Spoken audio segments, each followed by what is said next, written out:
Dr. Mate now knows what kind of difference ayahuasca can make in the lives of those treated with it in the proper environment. Before returning home, though, he needs to understand more about how the medicine works.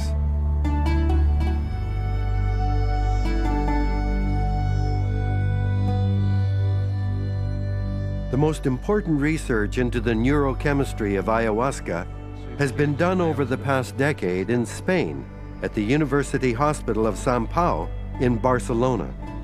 Dr. Jordi Riba has studied the medicine's effects on the human body and mind. What really struck me was that they appeared very calm. After they had taken ayahuasca, they remained seated with their eyes closed, but later when I interviewed them, they told me that they had revelations and visions. Mm-hmm. They had very interesting insights into their personality, the way they behaved, how they related to others, and they found that this was very useful for their everyday life and for their personal growth. And their past, perhaps, as well? Yeah, they also had emotional memories of their past, sometimes traumatic events. Yes.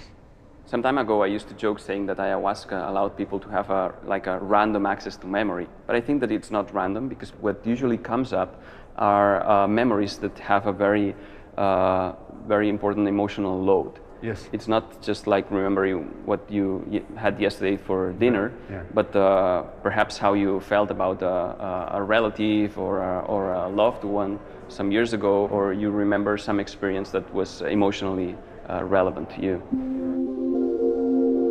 Dr. Riba and his team have found that ayahuasca hyperactivates the highly evolved neocortex, the area of the brain that makes us human. This is where we perceive, reason, and make decisions.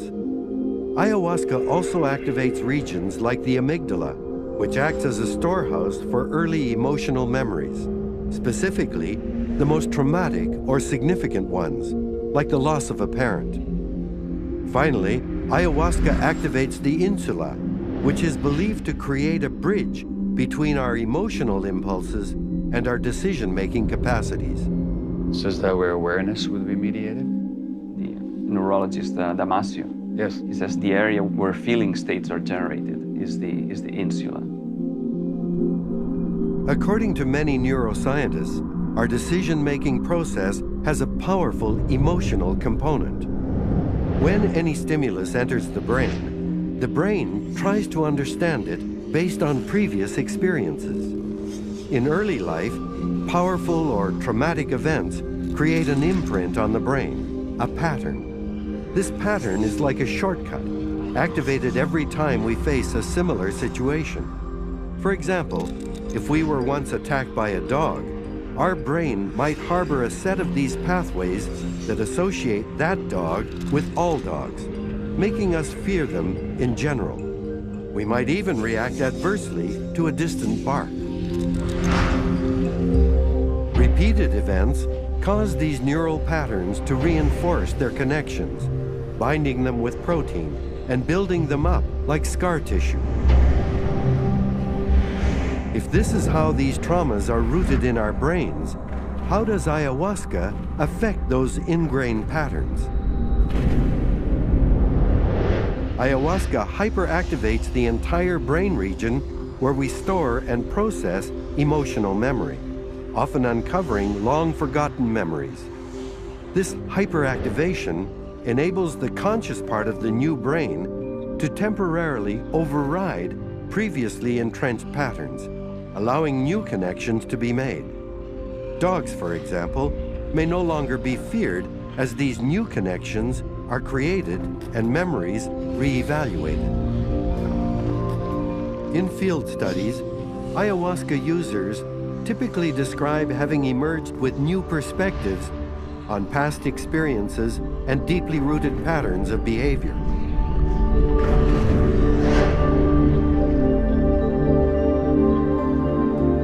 Still in Barcelona, Mate visits Dr. Josep Fabregas, who has conducted the world's largest study on the long-term effects of ayahuasca. Over a period of several years, regular users were put through standardized tests to measure the effects of the tea on reasoning and decision-making. His results show that ayahuasca is not addictive and that ritualized use has no detrimental effects on healthy subjects. In fact, in certain cognitive tests, long-term users scored better than the control groups. Of course, the really interesting question is, now that we know that it's safe, is it also helpful? Is it useful? For some problems, this is a very good solution. For example? For example, depression, post-traumatic stress, the stress for the sexual abuse in the young people. Yes. Sometimes the psychiatry is not a solution for this, but only right. change the symptom. But right. with ayahuasca, you have the possibility, the capacity to revive the situation with the same feeling and the same pain, but with the capacity to change this situation. And this is a very it's a treasure. And in a safe environment. Yes. Most of addiction is about post-traumatic stress. It's a self-medication. So personally, I can see that it works, and I can also see why it works. But proving it to colleagues, that's another question entirely.